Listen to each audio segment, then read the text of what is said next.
सर्वांची आपल्या YouTube चॅनलवरती। शेतकरी मित्रांनो, रोज आपण पाचोड असेल, संभाजीनगर असेल, पैठण असेल, गंगापूर असेल, खुलताबाद असेल या सर्व भागातील आपण कापूस बाजारभाव आपल्या या YouTube चॅनलच्या माध्यमातून आपल्या शेतकरी मित्रांपर्यंत पोहोच करण्याचं काम करतो। आपल्या चॅनलचा हेतू एकच आहे की आपल्या शेतकरी मित्रांपर्यंत रोजची अपडेट ही कापूस बाजारभावातील गेली पाहिजे।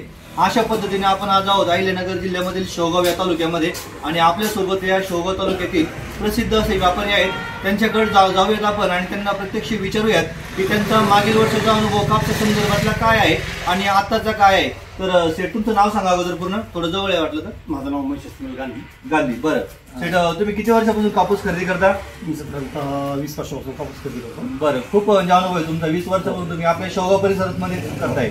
बरं, काय आहे तुमचा एकंदरीत जुना अनुभव आणि यावर्षीचा अनुभव काय आहे तुमचा कापसाचा? हे पावसामुळे पूर्ण पीक खराब झालेलं आहे। बरोबर आहे। याच्या अगोदर यावर्षी पाऊस जास्त आहे, याच्या अगोदर पाऊस कमी होता, प्रमाण कमी असायचं, क्वालिटी चांगली यायची, पीक देखील चांगलं यायचं, पीक पण चांगलं यायचं। पण आता पाऊस जास्त झाल्यामुळं पूर्ण क्वालिटी 70% क्वालिटी खराब झालेली आहे। त्याच्यामुळे भावाची फार दसपस होऊन राहिली। बरोबर, शेतकऱ्यांचं नुकसान भरपूर होतंय। आमचं बी म्हणजे आम्हालाही समजत नाही की काय क्वालिटी घ्यावं। कापसाचा भाव देखील स्थिर राहत नाही, 2 दिवस 4 दिवस वाढतो बाजार, नंतर परत कमी जास्त होतो।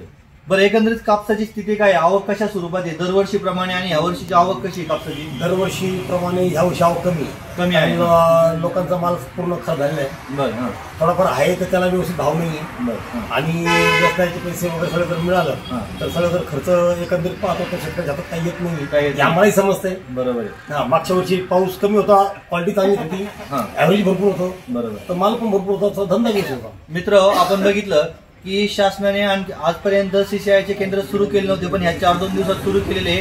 पण यासारखे व्यापारी असतील, त्या व्यापाऱ्यांनी आतापर्यंत शेतकऱ्यांचा कापूस तो घेतला, त्याच्यामुळे माझ्या शेतकरी राजाची दिवाळी आतापर्यंत ती गोड झाली होती। शासनाचा अजून 1 रुपया देखील खात्यावर जमा झाला नव्हता। आपल्यासोबत शेतकरी देखील आहे। बाबा, तुमचं नाव काय? काय शेतात मध्ये तुमची कापसाची स्थिती एकंदरीत? काही पावसाने गेलेलं। बरं, सरकारने पैसे टाकले का? टाकले होते। मग आपल्याला हे व्यापारी चांगले म्हणावं लागतील की त्यांनी कापूस घ्यायला सुरुवात केली आहे की नाही? त्यांनी आता काही इलाज नाही म्हणून करायची। बरोबर आहे। तर एकंदरीत काय कापसाला भाव वाढतील का? कापसाला बाजार भाव वाढतील, पण ते कधी डिसेंबर जानेवारी नंतर। तोपर्यंत पूर्ण कापूस हा शेतकऱ्याच्या घरातून निघून जाईल, त्याच्यामुळे शेतकऱ्याच्या पदरात काहीच पडणार नाही। आजचा काय भाव देताय कापसाला तुम्ही? आज आम्ही 68-50 चांगल्या मालाचे भाव, म्हणजे 6,850 रुपये हा प्रति क्विंटल तुम्ही कापसाला बाजार भाव देताय। हो, बरोबर। काका, तुमचं नाव काय? किशोर फलके। काय लावले शेतात यंदा तुम्ही?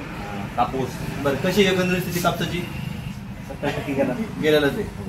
बरं, शासनाचं अनुदान भेटलं काही? आमच्या भागात भेटलेले बरं, भेटलंय, सुरू आहे समजा। ठीक आहे, काही ना भेटते, काही ना भेटत नाही। 2% मध्ये भेटलं। 2 टप्प्यात भेटले। किती भेटले इकडे? अगोदर काही सांगता येत नाही, पण माझ्या क्षेत्रातून सांगतो। माझं 70 गुंठे क्षेत्र असून त्याला मला 9,500 रुपये भेटले। बरं, परवडलं का मग तुम्हाला? आता परत 5,500 भेटले। बरं, जे खर्च झाला निघला का मग तुमचा सध्याच्या कडे? खर्च तर निघणार नाही। बरोबर आहे। त्यासाठी आपला जो कापूस निघलेला आहे त्याला जर सरकारने 12 क्विंटल होणार उत्पन्न, डायरेक्ट 4 क्विंटल आलं, कसं खर्च निघाल? बरोबर आहे। तर शासनाला विनंती एकच राहील या व्हिडिओच्या माध्यमातून की हमी भाव जर दिला, कापसाला भाव जर योग्यरित्या जर दिला तर तुमच्या अनुदानाची गरज नाही आम्हाला आणि तुमच्या कर्जमाफीची गरज राहणार नाही। बरोबर का? बरोबर आहे। ही आपण या व्हिडिओच्या माध्यमातून मांडूयात आणि या ठिकाणी थांबूयात। धन्यवाद।